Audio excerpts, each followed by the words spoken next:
राधे राधे वाले स्टूडेंट।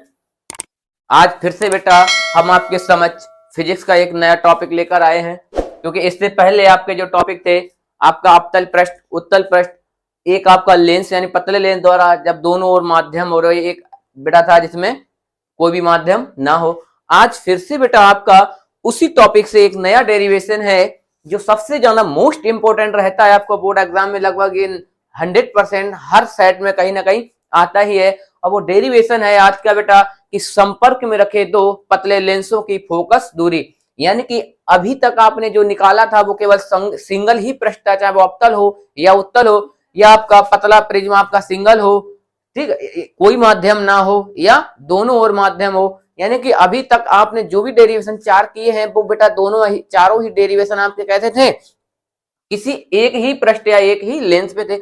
लेकिन आज का जो डेरिवेशन है यहां पर बेटा आपके क्या है, दो पतले लेंस हैं जो एक दूसरे से कैसे रखे हैं, संपर्क में रखे हैं, और दोनों ही लेंसों को ये आपको मालूम है फोकस दूरियां अलग अलग होती हैं। वही आपको यहां पर ज्ञात करना है कि जब दो आपके पतले लेंस एक दूसरे से संपर्क में रखे हों, यानी कि सटीक बिल्कुल, तब उनकी आपको क्या करना है, फोकस दूरियां ज्ञात करनी है। ठीक है, ये बेटा आपके दो आपके क्या हैं, लेंस हैं, एक बेटा ये है और दूसरा ये है। ठीक,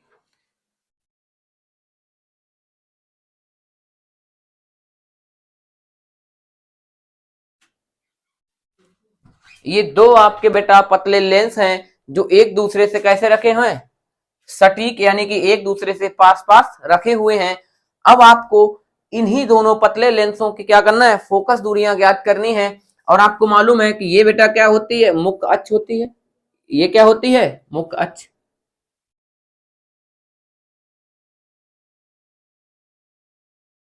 ठीक, ये आपकी मुख्य अक्ष होती है। ये आपका L1 लेंस हो गया और ये क्या हो गया, L2। एक आपका L1 और दूसरा L2, यानी कि दो आपके लेंस हो गए, दोनों एक दूसरे से कैसे रखे हुए हैं, सटीक रखे हुए हैं। ठीक,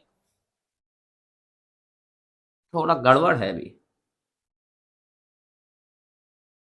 ये है अब सही। ठीक है बेटा, यानी कि दो पतले लेंस एक दूसरे से सटीक रखे हुए हैं, पास पास रखे हुए हैं। अब आपको क्या करना है, इन दोनों ही पतले लेंसों की फोकस दूरियां ज्ञात करनी है। सेम वही कंडीशन, वही थ्योरी है, बस थोड़ा अंतर है कि वहां पर गोलीय पृष्ठ द्वारा अपवर्तन का सूत्र लगता था और यहाँ पर पतले, यहाँ पर बेटा लेंस का सूत्र लगना है, जो आपने 10th क्लास में भी पढ़ा होगा। सेम बेटा देखिए वही कंडीशन है कि ये आपका L1 लेंस हो गया, ये आपका L2 लेंस हो गया। ये बेटा एक आपकी वस्तु O रखी हुई है, ये क्या रखी है आपकी, एक वस्तु O, और इस O वस्तु से एक प्रकाश की किरण, और ये जो O वस्तु है ये बेटा L1 लेंस से कितनी दूरी पर रखी हुई है, U दूरी पर। ये L1 लेंस से U दूरी पर रखी हुई है। ठीक, अब बेटा एक प्रकाश की किरण आपकी लेंस L1 से टकराती है और इसका अपवर्तन के पश्चात ये I डैश पर मिलती है और यहीं पर क्या करती है, एक आभासी प्रतिबिंब बनाती है। इस आभासी प्रतिबिंब की L1 से जो डिस्टेंस है वो कितनी है बेटा, B डैश है। डिस्टेंस कितनी है, B डैश है। ठीक है,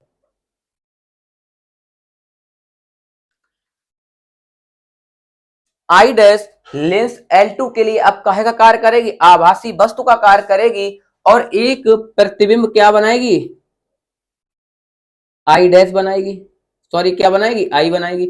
और इस आई की लेंस L2 से दूरी क्या है, B, दूरी क्या है, B।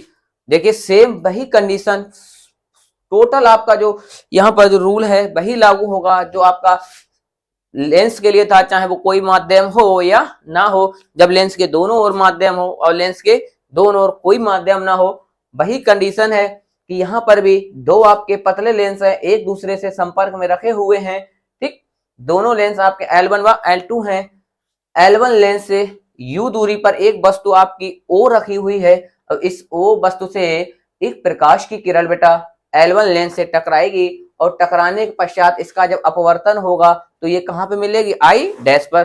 जिस बिंदु आई डैश पर ये मिलती है, वहां पर ये क्या करती है, एक आभासी प्रतिबिंब बनाती है, और आभासी प्रतिबिंब बनाने के बाद यही आई डैश लेंस L2 के लिए आभासी वस्तु का कार्य करती है, और L2 लेंस की ओर एक प्रतिबिंब आई बनाती है, जिसकी L2 से बेटा दूरी कितनी है, b है। ठीक, अब बेटा देखिए L1 लेंस से आभासी वस्तु तक की दूरी क्या है, b डैश, क्या है दूरी, b डैश है। ठीक है, यही आपको मालूम है b डैश L1 के लिए प्रतिबिंब की दूरी का कार्य करेगा, जबकि L2 के लिए वस्तु की दूरी का कार्य करता है। यही I डैश L1 लेंस के लिए आभासी प्रतिबिंब का कार्य करती है, जबकि L2 लेंस के लिए आभासी वस्तु का कार्य करती है। दोनों ही जगह, दोनों ही कंडीशन में इन दोनों के मान कैसे होते हैं, अलग अलग होते हैं। ये आपको बेटा बहुत ज्यादा याद रखना होगा, क्योंकि अब तीन डेरिवेशन सेम एक ही कंडीशन पर हैं, और जब तीनों सेम एक ही कंडीशन में, तो अब आपको ये समझ में आ चुका होगा कि यानी एक ही प्रोसेस है, एक ही यहाँ पे इनकी कंडीशन लागू हो रही है, वही आई डैश है, वही बी डैश है, वही यू है, और वही क्या है आपका बी है। सेम वही रूल है कि एक वस्तु ओ से एक प्रकाश की किरण लेंस से टकराती है, अपवर्तन के पश्चात एक आभासी प्रतिबिंब आई डैश बनाती है। आई डैश लेंस L2 या पृष्ठ, जब पृष्ठ की बात आती है तो पृष्ठ के लिए लेंस जब दो हैं, तो दूसरे लेंस L2 के लिए आभासी वस्तु का कार्य करती है और एक प्रतिबिंब आई बनाती है। L2 के लिए आई तक की दूरी b होती है, L1 के लिए b डैश दूरी होती है आई डैश तक की। ठीक है,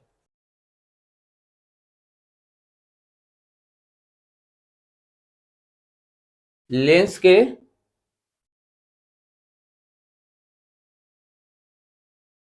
सूत्र से, और लेंस का सूत्र बेटा आपने पढ़ा होगा 10th में, क्योंकि आपके यहाँ हटा दिया गया है इसको। 1/f इजकल टू होता है 1/b माइनस 1/u, क्योंकि अभी तक आपने जो मान रखे थे वो गोलीय पृष्ठ द्वारा अपवर्तन का, या गोलीय पृष्ठ द्वारा अपवर्तन का सूत्र है, उत्तल हो या अवतल हो, माध्यम के लिए अलग, जब माध्यम नहीं है तब अलग। लेकिन यहाँ पर बेटा कंडीशन थोड़ी चेंज है, यहाँ पर बस ये है, यहाँ पर जो है जब लेंस आपके दो संपर्क में, फोकस दूरियां यहाँ पे निकालनी है, जब आपको यहाँ पर फोकस दूरियां निकालनी है, तो आपको लेंस के सूत्र 1/f equal to 1/b minus 1/u। और बेटा ये आप याद रखना कि उत्तल लेंस की फोकस दूरी धनात्मक होती है, और अवतल लेंस की फोकस दूरी कैसी होती है, ऋणात्मक होती है। ठीक है, अभी यहाँ पर कंडीशन आएंगे, तो अभी बेटा वही कंडीशन जैसे वहां पे P1 पृष्ठ के लिए निकालते थे, तो यहाँ पर आपको पहले L1 लेंस के लिए निकालना, वहां P2 पृष्ठ के लिए निकालते थे, तो यहाँ पर L2 पृष्ठ के लिए। जब आप L1 लेंस के लिए निकालेंगे, बहुत ध्यान से इसको, बहुत ही ध्यान बारीक से आप समझिए कि जब आप L1 लेंस के लिए निकालेंगे, तो L1 लेंस के लिए वस्तु दूरी कार्य कौन करता है बेटा, U, लेकिन प्रतिबिंब की दूरी का कार्य कौन करता है, b डैश।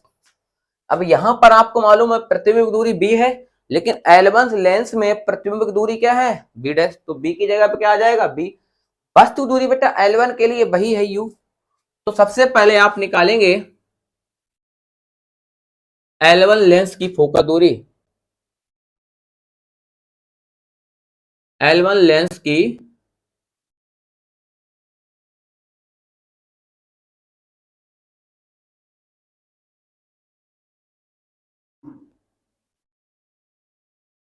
फोकस दूरी। अब देखिए बेटा जब L1 लेंस के लिए आप निकालेंगे, तो ये 1/f1 हो जाएगा, फोकस दूरियां अब दो हो जाएंगी आपकी, फोकस दूरियां अब क्या हो जाएंगी, दो हो जाएंगी, L1 के लिए अलग हो जाएगी, F2 के लिए, L2 के लिए अलग।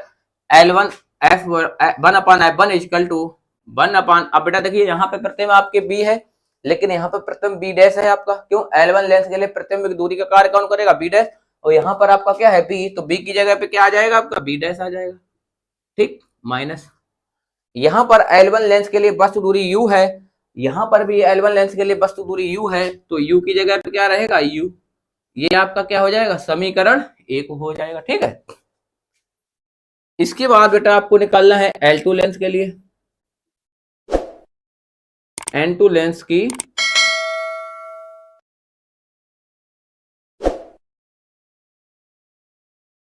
N2 लेंस की फोकस दूरी। ठीक, अब जब L2 लेंस के लिए निकालेंगे, तो फोकस दूरी भी F2 हो जाएगी, इस लेंस की अपनी अलग फोकस दूरी F1, इसकी अपनी F2 हो जाएगी। तो F2 लेंस के लिए आप L2 लेंस के लिए बेटा जब निकालेंगे, तो L2 लेंस के लिए आपको मालूम है प्रतिबिंब की दूरी कार्य कौन करेगा, B। प्रतिबिंब दूरी का बी की जगह बी ही रहेगा आपका, लेकिन वस्तु की दूरी बेटा यहाँ पे क्या हो जाएगी L2 के लिए बी डैश, क्योंकि आपको मालूम है कि जो बी डैश है वो L1 लेंस के लिए प्रतिबिंब दूरी का कार्य करता है, जबकि L2 लेंस के लिए ये वस्तु की दूरी का कार्य करता है। तो बेटा समीकरण 1 में ही रख देंगे मान, क्या हो जाएगा 1 अपान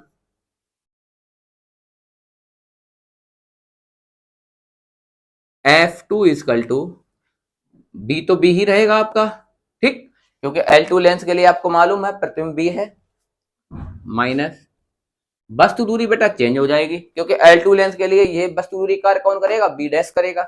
तो देखिए बी डैश, ठीक है, ये क्या हो जाएगा आपका समीकरण 2। सेम फिर से वही प्रोसेस, समीकरण 1 और 2 को क्या करेंगे, जोड़ देंगे। समीकरण 1 प्लस समीकरण 2, यानी कि फोकस दूरियां एक तरफ जुड़ जाएंगे, ये एक तरफ 1 upon F1 plus 1 upon F2 is equal to, देखिए बेटा क्या हो जाएगा 1 upon B dash minus 1 upon U plus 1 upon B minus 1 upon B dash. यहाँ पर ये वही 1 upon B dash 1 upon D dash plus minus से कट हो जाएगा, बेटा बचेगा क्या आपका 1 upon F plus 1 upon F2 is equal to 1 upon B minus 1 upon you, यही बचेगा। इसको आपने बेटा डाल दिया क्या समीकरण 3, ठीक। अब यहां पर आपको एक चीज दिख रही होगी कि 1 अपान एफ इजकल टू क्या है 1 upon B minus 1 upon U, यहां पर भी ये है 1 upon B minus 1 upon U, यहां पर भी है B minus 1 upon B minus 1 upon U. जब 1 upon B minus 1 upon U is equal to 1 upon F है, तो 1 upon F is equal to 1 upon B minus 1 upon U है, दोनों एक दूसरे के बराबर हैं, चाहे इसकी जगह पे इसको लिख दो चाहे इसकी जगह पे इसी लिख दो, बात एक ही है। जब समीकरण 1 में 1 अपान एफ का मान ये दिया है, तो ये आपका समीकरण 3 में भी दिया है, तो इसकी जगह पे हम 1 अपान एफ लिख सकते हैं, ठीक। जब इसकी जगह पे 1 अपान एफ लिख सकते हैं, तो फिर इसको हटा दो, समीकरण 1 और 3 की क्या करेंगे, तुलना कर देंगे, समीकरण 1 बा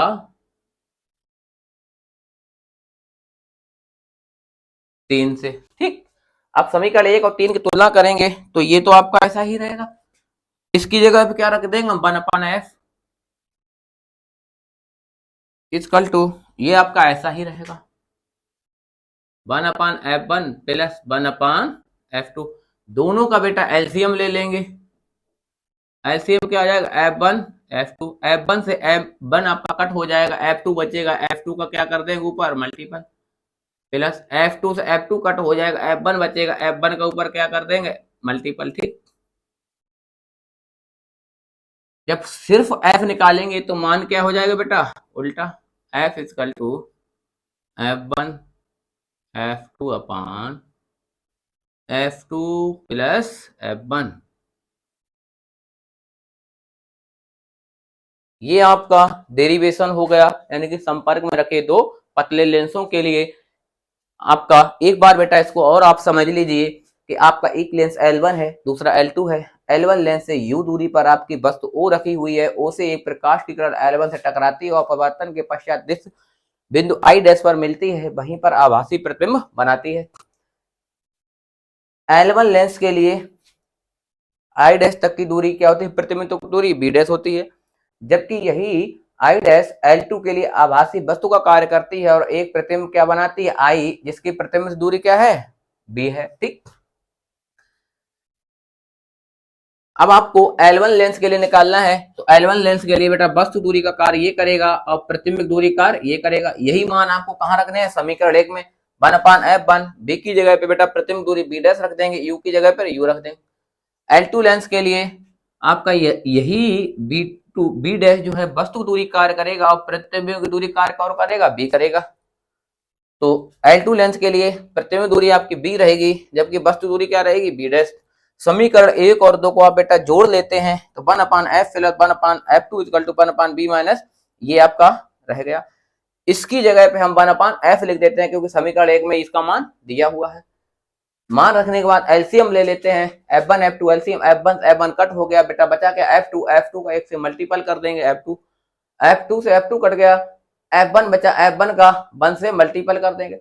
जब 1/F निकाला तो ये हो गया, F निकालेंगे तो मान कैसे हो जाएंगे उल्टे, चाहे आप क्रॉस मल्टीपल करके देख लेना, तो F निकालेंगे तो मान क्या हो जाएंगे उल्टे हो जाएंगे।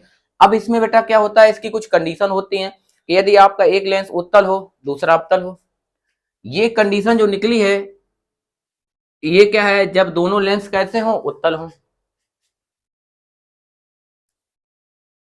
देखिए केस आप लिख लीजिए यहां पे, केस फर्स्ट, जब दोनों लेंस उत्तल हो,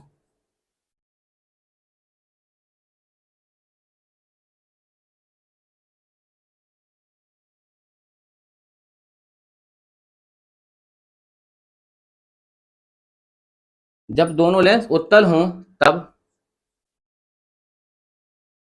F1 बराबर भी आपका धनात्मक रहेगा, यानी F1 का मान भी क्या रहेगा धनात्मक रहेगा,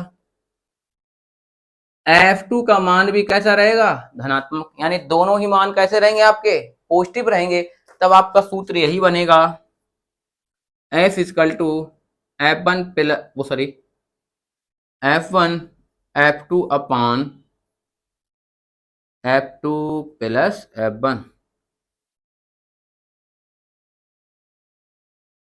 ठीक, यानी कि आपको मालूम है उत्तल लेंस की फोकस दूरियां कैसी होती हैं धनात्मक होती हैं, और जब धनात्मक होती हैं तो ये कंडीशन होती है, क्योंकि आपने लेंस आपके यहाँ बेटा हट चुका है, और लेंस जब आपके यहाँ हट गया है तो 10th क्लास में आपने पढ़ा ही होगा इसको कि अब जैसे आपका दर्पण होता है, दर्पण में भी आपको मालूम है प्रतिबिंब बनाने के 6 नियम होते हैं, जिसमें आपका पहला नियम होता है कि जब आपकी वस्तु अनंत पर रखी हो तो उसका प्रतिबिंब फोकस बनता है, वास्तविक बनता है, उल्टा बनता है, वस्तु से बहुत छोटा बनता है। दूसरा आपका होता है कि जब आपकी वस्तु अनंत और वक्रता केंद्र के बीच में रखी हो तो उसका प्रतिबिंब हमेशा फोकस दूरी और वक्रता केंद्र के बीच में बनता है, वास्तविक बनता है, उल्टा बनता है और वस्तु से छोटा बनता है। तीसरा आपका आता है कि जब आपकी वस्तु वक्रता केंद्र पर रखी हो, वक्रता केंद्र पर रखी वस्तु का प्रतिबिंब वक्रता केंद्र पर बनता है, वास्तविक बनता है, उल्टा बनता है, वस्तु के बराबर बनता है। जब वस्तु आपकी वक्रता केंद्र और फोकस के बीच में रखी होती है उसका प्रतिबिंब हमेशा वक्रता केंद्र और अनंत के बीच बनता है, वास्तविक बनता है, उल्टा बनता है, वस्तु से बड़ा बनता है। पांचवा होता है जब आपकी वस्तु फोकस में रखी हो, फोकस में रखी वस्तु का प्रतिबिंब हमेशा अनंत में बनता है। यही दो कंडीशन ऐसी होती है जहां पर बहुत ध्यान रखने वाली बात होती है कि जब वस्तु आपके अनंत पर होती है तो प्रतिबिंब फोकस दूरी पर बनता है, फोकस दूरी पर रखी वस्तु का प्रतिबिंब अनंत पर बनता है। छठी कंडीशन बेटा आपकी आती है कि जब वस्तु आपकी फोकस और ध्रुव के बीच में बनती है, एक दर्पण में एक यही कंडीशन ऐसी आती है जहां पर प्रतिबिंब आपका आभासी बनता है कि जब वस्तु आपकी फोकस और ध्रुव के बीच में रखी होती है, फोकस और ध्रुव के बीच में रखी वस्तु का प्रतिबिंब हमेशा दर्पण के पीछे बनता, आभासी बनता और सीधा बनता, वस्तु से बहुत ज्यादा बड़ा बनता। सेम यही 6 कंडीशन बेटा लेंस में होती हैं। लेंस में भी यही कंडीशन होती है कि जब आपकी वस्तु अनंत पर रखी होती है तो आपका प्रतिबिंब हमेशा कहां बनता है फोकस F2 पर, फोकस दूरी आपके ऊपर डिपेंड है, चाहे F रखिए चाहे F1 रखिए, क्योंकि आपका जैसे ये लेंस है और लेंस की फोकस दूरियां बेटा 2 होती है, इधर इसकी इस वाले पृष्ठ की और इसकी इधर, इधर आपने F1 ले ली, इधर आपने क्या ले ली F2। अब जब कोई भी वस्तु, जब कोई भी प्रकाश की किरण आती है F1 से आती है, अनंत से आती है, तो वो क्या करती है फोकस F2 पर मिलती है, अनंत और F1 के बीच में आती है तो फोकस और अनंत के बीच में, यानी कि यहाँ पर जो रूल होते हैं लेंस और दर्पण के सेम एक ही कंडीशन होती है। इसलिए बेटा आप सभी लोगों से हमारा आज फिर से, और जब तक आपके बोर्ड एग्जाम है तब तक हमारा ये बार बार आपसे ये निवेदन रहेगा कि आप अपनी फोकस, अपना जितना भी आपकी एनर्जी है, स्ट्रेंथ है, सारी की सारी आप अपनी पढ़ाई में लगाइए। अभी 1 महीने के बेटा थोड़ा त्याग कर लीजिए, क्योंकि स्टूडेंट लाइफ में आपको मालूम है त्याग बहुत बड़ी चीज होती है। जिस बच्चे ने त्याग कर लिया वही आगे सक्सेस होता है। इसलिए बेटा अभी आप अपना मोबाइल है और अपना जो जो भी आप उपकरण में चलाते हैं, चाहे आपका टिकटॉक, ये बवाल दुनियादारी के होते हैं नाच गाने वाले, उनसे दूर होकर थोड़ा अपना स्टडी पर फोकस कीजिए, क्योंकि ये आपके जीवन भर काम आएगी। आपका मोबाइल एक समय बाद यदि आप सक्सेस नहीं हुए, फेल हो गए, आपकी वो परसेंट नहीं बनी 60-65%, तो हर किसी की बन जाती है। कुछ बच्चे पास होने के लिए पढ़ते हैं 55 बन जाएगी, लेकिन उसके बाद वो आपको किसी काम, या तो आपका चलो आपके 60% पढ़ने के बाद आप बहुत टैलेंटेड हैं, बहुत ज्यादा आप टैलेंटेड हैं, नहीं किसी कारणवश आपकी कॉपी में गड़बड़ होगा, नहीं बन पाए, अच्छी बात, लेकिन आपकी परसेंट भी कम रह गई, आपको मालूम भी कुछ नहीं है, उसके बाद फिर जिंदगी भर बेरोजगारी का रोना रोते रहना, हमारी जॉब नहीं लगी। क्यों? क्योंकि आज के समय में आपको मालूम है रोजगार उसी के पास है जिसके पास सरकारी नौकरी है, और जिसकी सरकारी नौकरी नहीं है वो बेरोजगार है। चाहे वो प्राइवेट सेक्टर में 1 लाख कमाता हो महीने में, चाहे 2 लाख कमाता हो, सरकारी नौकरी आपकी बेटा चाहे वो 5,000 की हो चाहे 10,000 की हो, वो आपको रोजगार है। और यदि आपके पास प्राइवेट नौकरी अगर 1 लाख की भी है तो आप बेरोजगार हैं। इसलिए बेटा मेहनत करते रहिए, अपनी पढ़ाई पर ध्यान दीजिए। और बेटा देखिए इसका अगला जो आपका केस है, अगला कंडीशन इसमें क्या है, देखिए सेकंड कंडीशन है कि आपका एक लेंस आपका उत्तल हो और दूसरा कैसा हो, अवतल हो। जब ऐसे लिखते हैं F1, ऐसे चलो ठीक लिखो, जब एक लेंस जब जब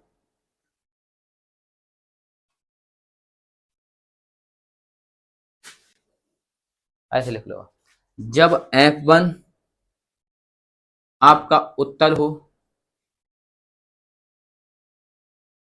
F2 बराबर क्या हो, अवतल। ठीक, यानी कि F1 आपका उत्तल हो और F2 क्या हो, अवतल हो, तब कंडीशन क्या हो जाएगी, तब कंडीशन हो जाएगी कि F1 बराबर आपका, आपको मालूम है पॉजिटिव ही रहेगा, जबकि F2 आपका क्या हो जाएगा, नेगेटिव हो जाएगा। F2 क्या, क्यों, अवतल लेंस की फोकस दूरी कैसे होती है, ऋणात्मक होती है। चाहे अवतल आपका दर्पण और लेंस हो, दोनों में ही कंडीशन में क्या होती है, फोकस दूरी इसकी ऋणात्मक होती है। अब यही मान फिर से इसमें रख दीजिए F2 की जगह पे, तो क्या हो जाएगा, S इजकल टू F1 कोष्टक में आपका क्या हो जाएगा, F2 माइनस में है, अपॉन F2 प्लस F1। एक तो बेटा कंडीशन ये हो गई। ठीक, यहां से आप चाहे तो माइनस कॉमन भी ले सकते हैं, लेकिन अपना ऐसा ही रहने दीजिए इसको। ठीक है, तीसरी इसमें कंडीशन क्या आती है, देखिए अब आप तीसरी भी कंडीशन यहीं पे लिख लीजिए कि तीसरी कंडीशन बेटा आती है जब दोनों ही लेंस आपके कैसे हो, अवतल हो। जब दोनों लेंस अवतल हो, जब दोनों लेंस अवतल हो, जब दोनों अवतल होंगे तो बेटा आपका F1 भी माइनस में होगा और F2 भी कैसा होगा, माइनस में। जब दोनों ही अवतल होंगे तो दोनों ही माइनस होंगे, तो F आपका क्या हो जाएगा, F बराबर ये भी माइनस ये भी माइनस, माइनस से माइनस क्या हो जाएगा, प्लस, तो F1 F2 रहेगा, यानी कि माइनस माइनस कट हो जाएगा। लेकिन यहां पर बेटा आपका क्या रहेगा, F2 माइनस F1।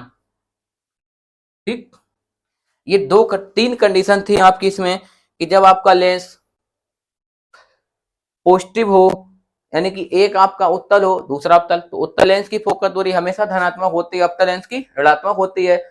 तब आपका ये कंडीशन हो गई, एक उत्तल दूसरा अवतल, यानी कि F2 माइनस लेना, इसी में आपको F2 माना रखना। दूसरी कंडीशन होती है कि जब आपका F1 F2 यानी कि दोनों ही अवतल हों, जब दोनों अवतल होंगे तो दोनों लेंस कैसे होंगे आपके, ऋणात्मक। F1 भी ऋणात्मक, F2 भी ऋणात्मक रहेगा, माइनस माइनस क्या हो जाएगा, प्लस हो जाएगा, क्योंकि आपका यहाँ पे मल्टीपल है इनटू में, तो ये तो ऐसा ही रहेगा, लेकिन नीचे आपका दोनों ही कैसे हो जाएंगे, माइनस में हो जाएंगे। ये बेटा इसकी क्या है, लेंस की फोकस दूरियां हैं। और अब आप बेटा कोशिश कीजिए, अपनी पढ़ाई करते रहिए, अपनी मेहनत करते रहिए, क्योंकि सक्सेस आपको मालूम है चंद लम्हों में नहीं मिलती है, कई त्याग करने पड़ते हैं, मेहनत करनी पड़ती है, कई रातों को आपको जागना पड़ता है, तब जाकर कहीं आपको कुछ हासिल होता है। आप ये सोचते हो कि घर बैठने से आपको कुछ हासिल हो जाए, मोबाइल चलाने से कुछ हासिल हो जाए, या आप घर पे लेटे रहें उससे कुछ हासिल हो जाए, आपको ऐसा संभव नहीं है, क्योंकि बिना मेहनत के सफलता हासिल नहीं होती है। इसलिए आपसे हमारा ये निवेदन है कि आप सभी लोग अपनी मेहनत करते रहिए, पढ़ते रहिए, जुनून में आप अपनी स्टडी कीजिए, क्योंकि जुनून जीवन भर चलता है और शौक पल भर की होती है, शौक खत्म हो जाती है, लेकिन जुनून जीवन भर चलता रहता है। इसलिए आप सभी लोग अपने एक अंदर जुनून लाइए, पढ़ाई कीजिए, कुछ बनने का टारगेट निश्चित रखिए, क्योंकि आपको मालूम है कि स्टूडेंट लाइफ में जो 9th क्लास होता है, ये उसके किसी भी स्टूडेंट के जीवन की पहली सीढ़ी होती है। जो स्टूडेंट 9th में ही ये डिसाइड कर लेता है हमको आगे क्या बनना है, उसको आगे समस्याएं नहीं होती हैं। लेकिन कई ऑफलाइन क्लासेस में भी हम देखते हैं, जब बच्चों से ये डिस्कस करते हैं कि आप ये बताइए कि आपका टारगेट क्या है, आपको बनना क्या, कोई कहता है मौसा बताएंगे, किसी के बुआ बताएंगे, किसी के फूफा बताएंगे, किसी के अंकल बताएंगे, किसी के पिताजी बताएंगे।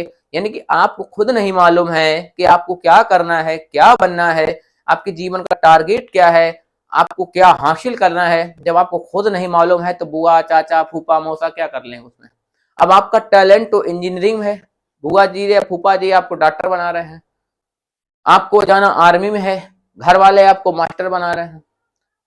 यानी कि आपको खुद डिसाइड नहीं है कि आपको करना क्या। बेटा अपना टारगेट अपना निश्चित रखिए। इंटर होने के बाद आप जब पास होने के बाद जो भी फैसला लें, जिस क्षेत्र में आप अपना कदम रखें उसमें अपना 100% देना, दोनों तरफ आप पैर मत फैलाना। आप कोई एक टारगेट अपना निश्चित रखना जिसमें आपको सफलता हासिल हो, ठीक है, जिससे आपको जीवन भर ये बेरोजगारी का रोना ना रोना पड़े। क्योंकि ये जरूरी नहीं है कि सरकारी नौकरी आपके पास हो तभी आपके पास रोजगार हो, क्योंकि ये कुछ राजनीतिक समस्याएं हैं, कुछ मानसिक संतुलन आप समझ एक तरह से इसको समझ सकते हैं कि कुछ हमारे मेंटेलिटी ये बन चुकी है कि जिसके पास सरकारी नौकरी है वही रोजगार है, उसी के पास रोजगार है, उसका ही जीवन चल सकता है, उसी का परिवार चल सकता है, ठीक है, वही सक्षम है।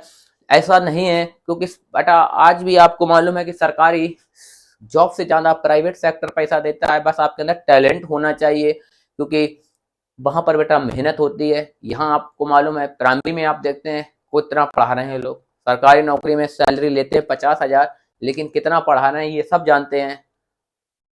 और प्राइवेट बेटा मेहनत लेती है, पैसा देती है, सरकार से भी ज्यादा देती है पैसा, उससे 2 गुना, लेकिन उनको लोग आज भी बेरोजगार की श्रेणी में रखते हैं। सरकारी नौकरी चाहे 10,000 की हो, 5,000 की हो, 20,000 की हो, वही व्यक्ति रोजगार माना जाता है। बाकी आज के समय में जितने भी खरबपति है, अमीर हैं, जिनके पास सरकारी नौकरी नहीं है, उनको आज भी समाज में लोग बेरोजगार की दृष्टि देखते हैं। आप चाहे कितने अच्छे सेक्टर में हो, कितनी अच्छी कमाई कर रहे हो, लाखों रुपया मंथली कमा रहे हो, और वो चाहे 10,000 रुपए, 20,000 रुपए जॉब करते हैं, तो वो रोजगार हैं, लेकिन आप बेरोजगार हैं। इसलिए बेटा अपनी मेहनत करते रहिए, अपना जीवन यापन कीजिए, अच्छे से पढ़ाई कीजिए, आपके अच्छे से अच्छे मार्क्स आए, अच्छा से अच्छा आपका रिजल्ट रहे, ठीक है। और इसी के साथ बेटा कोशिश ये करना कि लाइक कीजिए, सब्सक्राइब कीजिए और इसको शेयर कीजिए।